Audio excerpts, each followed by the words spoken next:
చిన్న మాటను దేవుని వాక్యంలో నుంచి మనం జ్ఞాపకం చేసుకుందాం. కీర్తనల గ్రంథం 1వ అధ్యాయము, కీర్తనల గ్రంథం 1వ అధ్యాయము 2వ వచనాన్ని మనం చదువుకుందాం. యెహోవా ధర్మశాస్త్రమునందు ఆనందించుచు దివారాత్రము దానిని ధ్యానించువాడు ధన్యులు. బిగ్గరగా స్తోత్రం చెప్దాం. హల్లెలూయా. దేవుని ధర్మశాస్త్రమునందు ఆనందించుచు దివారాత్రములు దాన్ని ధ్యానించు వారు ఎవరంట చెప్పండి? ధన్యులు. చాలా సందర్భాల్లో మనం అనుకుంటాం, డబ్బున్నలు చూసి వాళ్ళకి ఏమండి డబ్బు ఉంది కాబట్టి వాళ్ళు ఎవరు ధన్యులు అనుకుంటాం. లేకపోతే మంచి కారులో వచ్చారనుకో, వాళ్ళకేమండి బాబు కారులో తిరుగుతారు, మేము ఎండనక వాననక 2 వీలర్ మీద తిరుగుతూ ఉంటాం, కారులో తిరుగుతారు, వాళ్ళకేం వాళ్ళు చాలా ధన్యులు అనుకుంటాం. లేకపోతే ఎవరైనా చేతి నిండా ఉంగరాలు ఒంటి నిండా బంగారం వేసుకుంటే బంగారం ఉంది కాబట్టి వాళ్ళు ధన్యులు అనుకుంటూ ఉంటాం. కానీ దేవుని వాక్యం ఎప్పుడు కార్లు ఉన్నోళ్ళు ధన్యులు, బంగారం ఉన్నోళ్ళు ధన్యులు, ఆస్తిపాస్తులు అంతస్తులు బంధు బలగాలు ఉన్నోళ్ళు ధన్యులు అని చెప్పలేదు. కానీ దేవుని వాక్యమును దివారాత్రము ధ్యానించే వారు ఎవరంట చెప్పండి?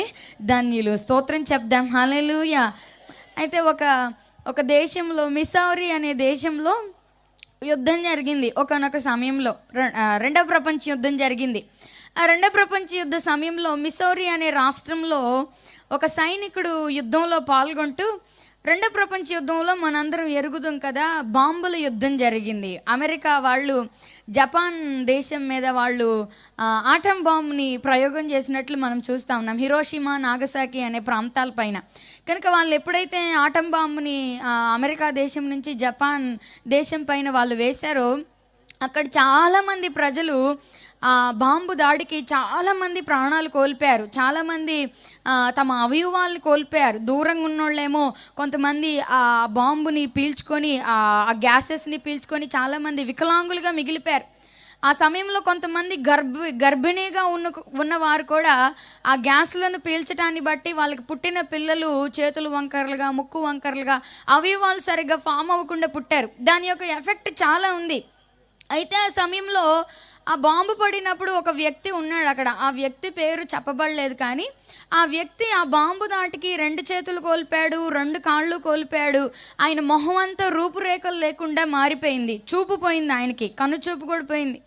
అటువంటి సమయంలో ఆయన్ని తీసుకొని వచ్చి ఒక హాస్పిటల్లో అడ్మిట్ చేశారు. హాస్పిటల్లో అడ్మిట్ చేస్తే ఆయన భయంకరంగా ఏడుస్తూ ఉన్నాడు, దుఃఖపడుతూ ఉన్నాడు. అందరు అడుగుతూ ఉన్నారు, ఎందుకు నాయనా ఏడుస్తూ ఉన్నావు, ప్రాణాలతో బయటపడ్డావు అని చెప్పి ఆయన అందరూ అంటూ ఉంటే, నా బాధ కాళ్ళు పోయినాయి అని కాదు, నా బాధ చేతులు పోయినాయి అని కాదు, నా బాధ కనుచూపు పోయిందని కాదు, కానీ ఇవన్నీ లేకుండా నేను దేవుని వాక్యాన్ని ఎలా చదవగలను, నేను దేవుని వాక్యాన్ని ఎలా చదవగలను అనే బాధతో నేను ఏడుస్తున్నాను అన్నాడు. అక్కడ ఉన్న వాళ్ళందరూ చాలా ఆశ్చర్యపోయారు.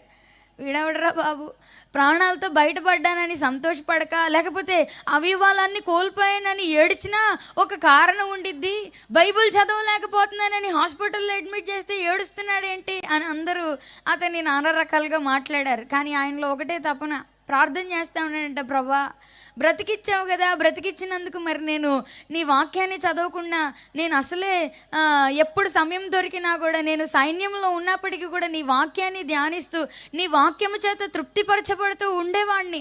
ఇప్పుడు నీ వాక్యాన్ని చదవకుండా నేను ఎలా ఉండాలి ప్రభా అని చెప్పి దేవుని సన్నిధిలో ప్రార్థన చేస్తూ ఉండేవాడు. ఆ గాయాలు చిన్న చిన్నగా మాంతా ఉన్నాయి, కానీ హృదయంలో ఒకటే ఆశ. చూడడానికి కళ్ళు లేవు, ఆ తర్వాత చేతులు లేవు. చేతులు ఎందుకు అంటున్నానంటే, నేను గుడ్డి వాళ్ళకి, కన్ను లేని వాళ్ళకి బ్రెయిలీ లిపి అని ఉంటుంది, చేతులతో తడుముకుంటూ వాళ్ళు ఏం చేస్తారంటే అక్షరాలని చదువుతూ ఉంటారు. ఆ బ్రెయిలీ లిపి అనేది ఉంది. కనుక ఇప్పుడు చేతులు కూడా లేవు, చేతులతో కూడా అనటానికి లేదు, కనీసం కాళ్ళతో అని స్పర్శించడానికి కాళ్ళు కూడా లేవు నాకు. ఎలాగ నేను దేవుని వాక్యాన్ని చదవాలి అని చెప్పి ఆయన ఆలోచిస్తూ ఉంటే, కోలుకొని బయటకు వచ్చిన తర్వాత ఒక 5-6 నెలలకి ఆయనకు ఒక ఆలోచన వచ్చిందంట.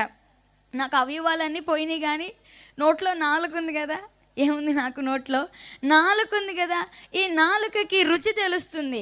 ఇప్పుడు అలానే ఈ నాలుకకి స్పర్శ ఉంది కాబట్టి ఈ నాలుకతో నేను పుస్తకాన్ని నోటి దగ్గర పెట్టుకొని, బ్రెయిల్లీ పుస్తకాన్ని నోటి దగ్గర పెట్టుకొని ఆ నాలుకతో నేను స్పర్శిస్తూ దేవుని వాక్యాన్ని చదవగలనని ఆయన తన జీవితంలో కోలుకొని బయటకు వచ్చిన తర్వాత బ్రెయిల్లీ పుస్తకాలు తీసుకొని, బ్రెయిల్లీ పుస్తకం కాదు, బ్రెయిల్లీ బైబిల్ని నోటి దగ్గర పెట్టుకొని ఒక్కొక్క అక్షరాన్ని నాలుకతో స్పర్శిస్తూ దేవుని యొక్క వాక్యం వాక్యాన్ని సంవత్సరానికి ఒకసారి చదివాడంట. స్తోత్రం చెప్దాం, హల్లెలూయా.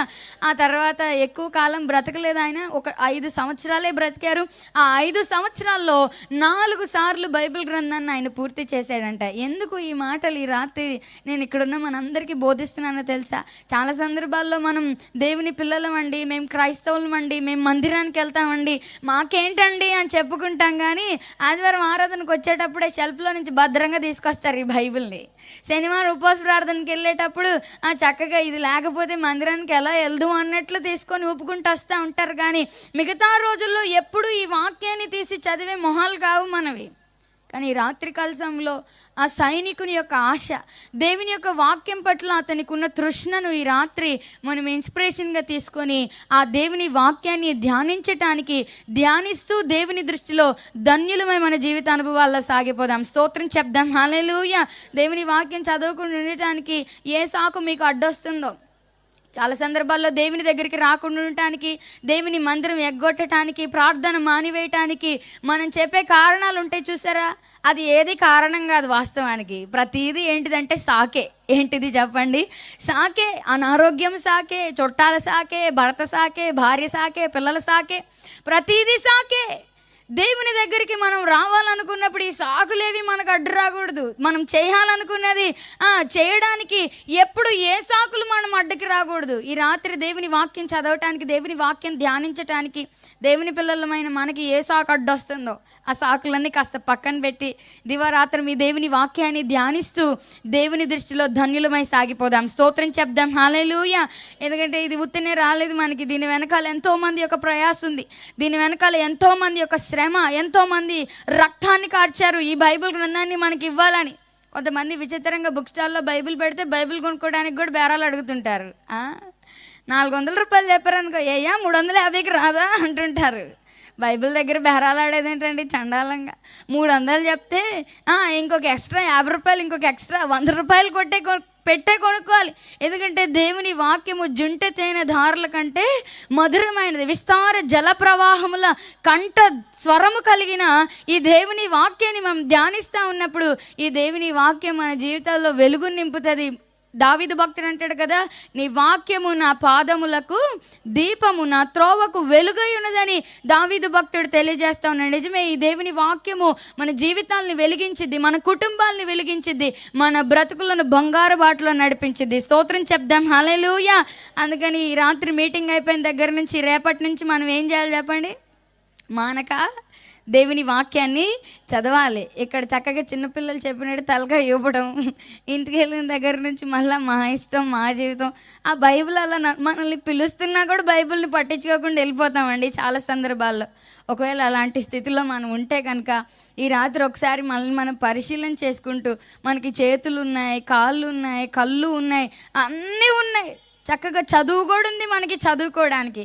కనుక ఈ దేవుని వాక్యాన్ని చదువుతూ, ఈ వాక్యాన్ని ధ్యానిస్తూ దేవుని మార్గాల్లో సాగిపోదాం. అట్టి కృప యేసయ్య మనందరికీ సమృద్ధిగా దయచేయును గాక.